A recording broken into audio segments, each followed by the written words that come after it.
Chers auditeurs de Radio Théolis, bonjour à toutes et à tous et bienvenue dans notre émission Le Monde tel qu'il est.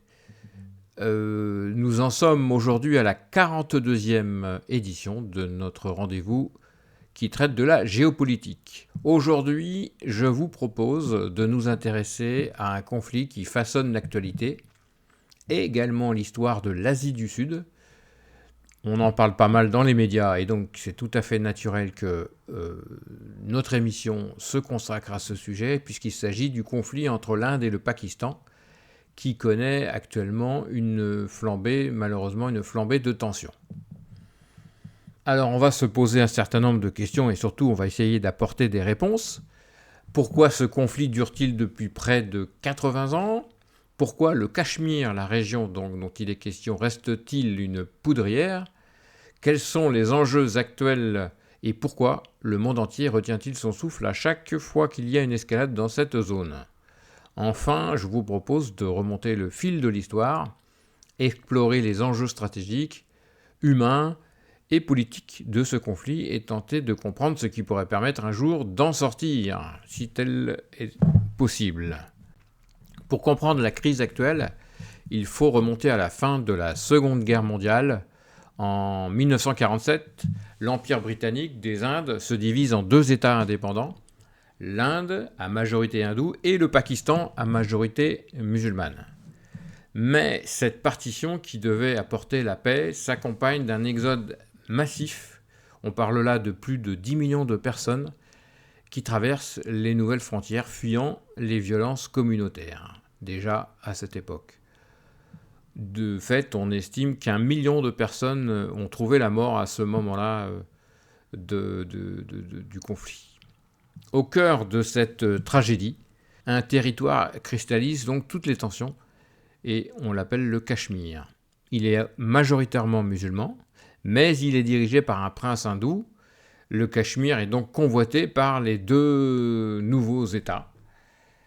Le Maharaja du Cachemire décide, donc on parle là donc bien du prince hindou, décide de rattacher sa région à l'Inde, puisqu'il est hindou, provoquant immédiatement la colère du Pakistan, et c'est le démarrage de la première guerre indo-pakistanaise. En 1949, l'ONU impose un cessez-le-feu et une ligne de contrôle, mais le Cachemire reste divisé, et la question de son avenir n'a jamais été réellement tranchée, en tout cas pas efficacement de toute évidence, puisque en 2025, on en est toujours au même endroit. Bref, on en est au même endroit, et du coup, on a eu des guerres à répétition et une course à l'armement, enfin bref, tout ce qu'il ne faut pas réunir pour finir une guerre. Parce que la rivalité, en fait, ne s'arrête pas là. En 1965, une nouvelle guerre éclate autour du Cachemire. Puis, en 1971, un conflit encore plus vaste conduit à la création du Bangladesh, qui était à ce moment-là une ancienne province pakistanaise. Cette défaite, vue comme une humiliation par les Pakistanais, va avoir une conséquence très importante, majeure. À savoir que Islamabad, donc capitale du Pakistan, a accéléré de ce fait son programme nucléaire pour ne plus jamais être militairement dominé par l'Inde, qui elle-même possède l'arme nucléaire. Dans les années 80 et 90, la situation au Cachemire se complique encore, si c'était possible. Des groupes séparatistes armés, parfois soutenus par le Pakistan, affrontent l'armée indienne. Bien sûr, comme souvent malheureusement dans les guerres, les civils sont pris en étau et sont les premières victimes. On peut rapporter un témoignage d'une habitante de Srinagar, qui est la capitale du Cachemire indien. À ce moment-là, nous vivons dans la peur permanente, les militaires sont partout, les tirs, les explosions, c'est notre quotidien. C'est un témoignage qu'on peut entendre malheureusement à chaque fois qu'il y a une guerre avec des civils au milieu, j'allais dire. On pourrait très bien avoir le même témoignage, par exemple à Gaza ou ailleurs. En 1999, une nouvelle guerre éclate à Kargil, dans l'Himalaya. Cette fois, les deux pays sont officiellement dotés de l'arme nucléaire, en 1999, donc le monde entier retient déjà son souffle. Le Cachemire, aujourd'hui, est donc une région sous tension si on en arrive à la période moderne d'aujourd'hui.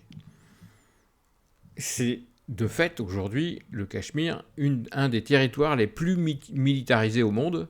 Depuis 2019, l'Inde a retiré l'autonomie de la région, imposant un couvre-feu quasi permanent, coupant Internet et arrêtant des milliers de militants.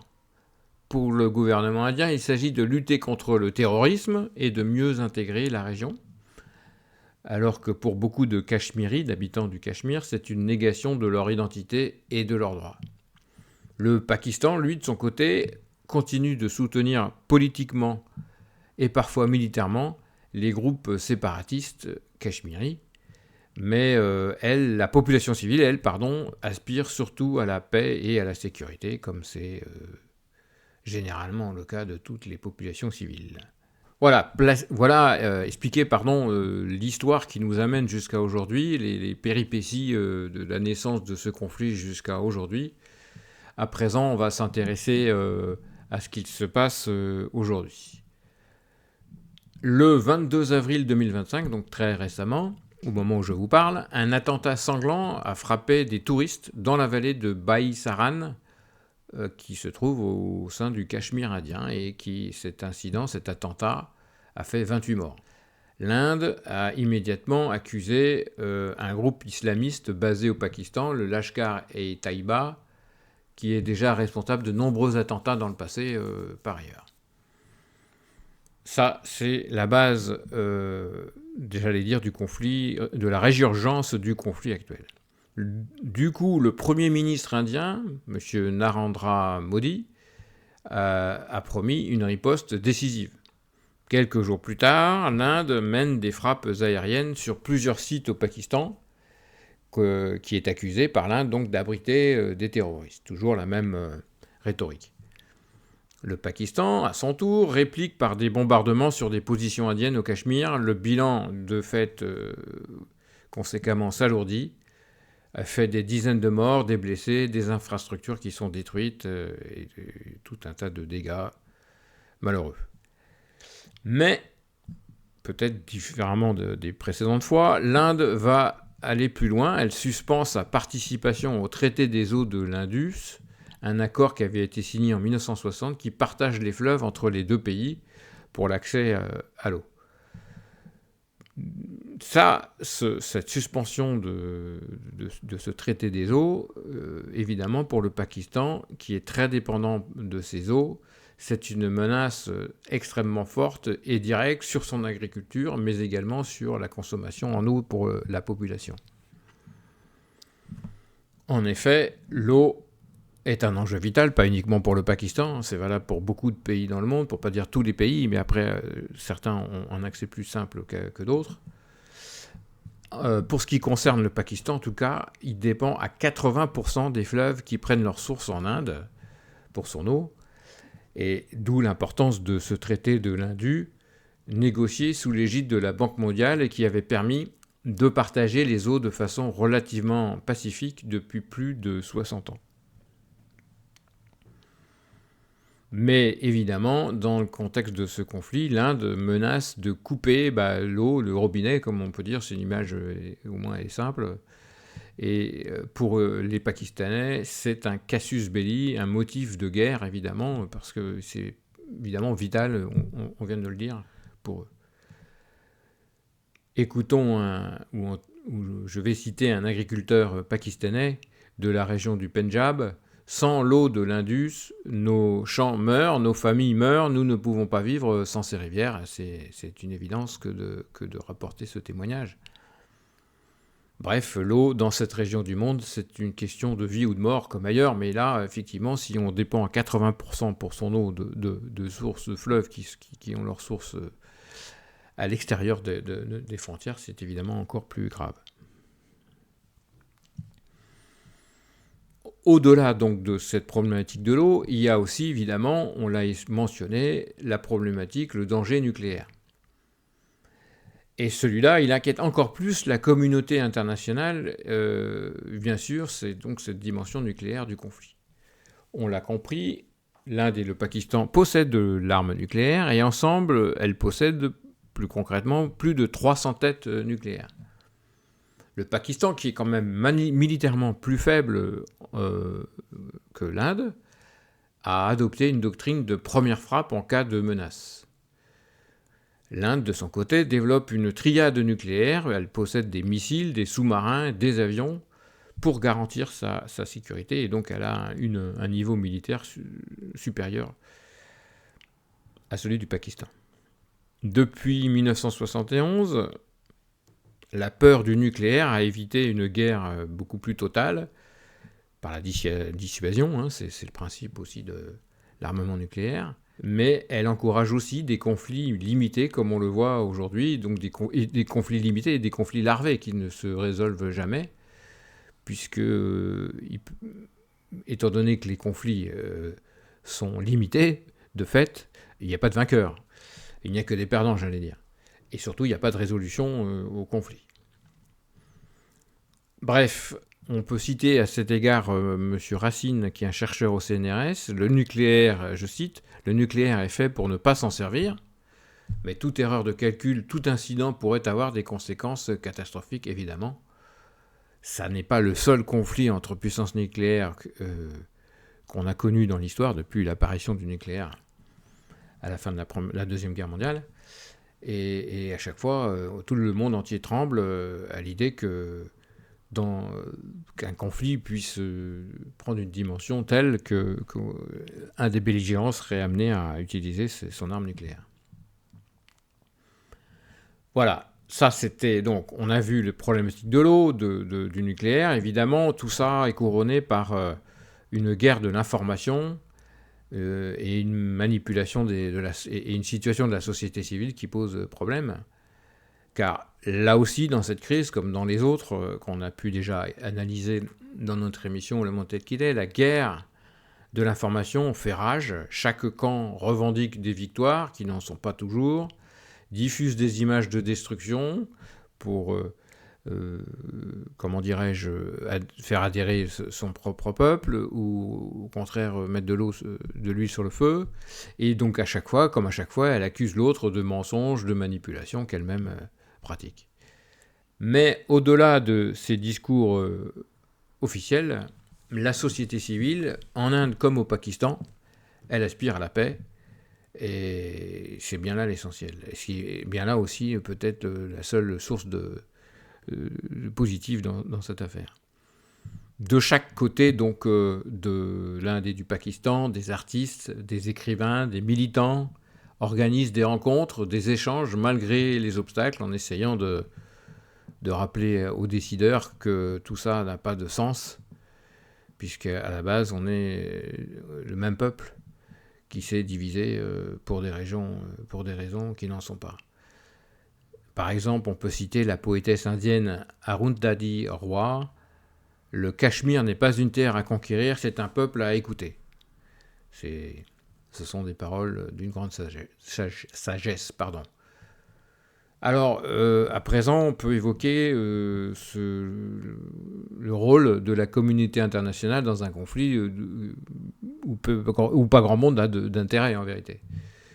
Alors, face à cette escalade, l'ONU, l'Union européenne, la France et les États-Unis appellent bien sûr à la paix, au calme. Mais jusqu'à aujourd'hui, au moment où je vous parle, ça n'a pas eu d'effet. Et pour l'instant, les deux pays refusent toute médiation que ces pays pourraient leur apporter. Les canaux diplomatiques sont gelés depuis 2019 déjà, et on ne se parle pas, et on ne se fait que la guerre. Côté Pakistan, l'allié du Pakistan, la Chine, surveille aussi de près la situation, tandis que l'Inde, qui est proche des États-Unis, joue sa propre partition. Donc on voit que derrière ce conflit, on a aussi la Chine et les États-Unis, actuels concurrents dans les guerres commerciales, qui sont derrière, et donc ça probablement que ça ne facilite pas le rapprochement et la fin de la guerre. Bref, sur ce sujet, on voit bien que le risque d'un engrenage incontrôlable est réel, puisque pour l'instant, aucune piste diplomatique n'a pu voir le jour. Alors, une fois qu'on a dit tout ça, est-ce qu'on est en droit d'espérer? C'est ce que je disais un petit peu auparavant. Pour beaucoup d'analystes, tant que le Cachemire ne sera pas pacifié, tant que les populations locales ne seront pas entendues, tant que l'eau restera une arme géopolitique, le conflit risque de se poursuivre par vagues successives. Mais, et ça c'est important, on aime bien conclure nos sujets dans le monde tel qu'il est avec un peu d'espérance, il y a quand même des raisons donc d'espérer. On l'a vu, on l'a dit, la société civile, des deux côtés, elle aspire à la paix et puis elle reste liée l'une à l'autre par des échanges culturels, économiques qui persistent et malgré les tensions politiques.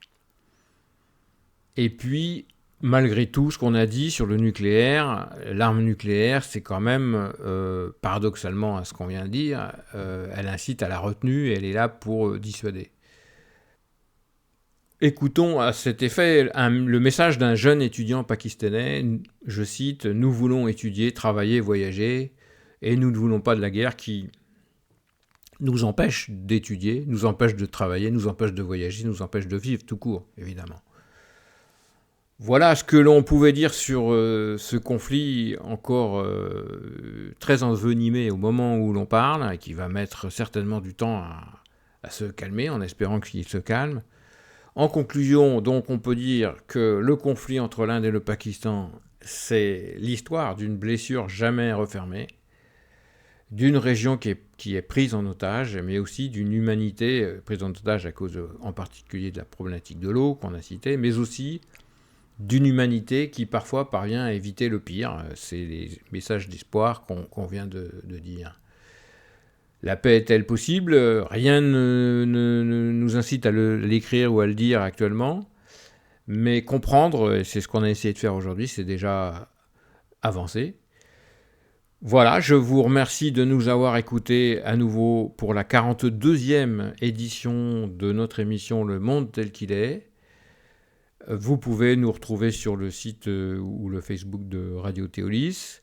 Et surtout, vous pourrez nous retrouver pour la 43e édition dès la semaine prochaine. Le thème n'est pas encore défini, mais j'espère vous y retrouver. D'ici là, je vous souhaite une excellente semaine et à très vite pour voyager à nouveau au cœur de la géopolitique.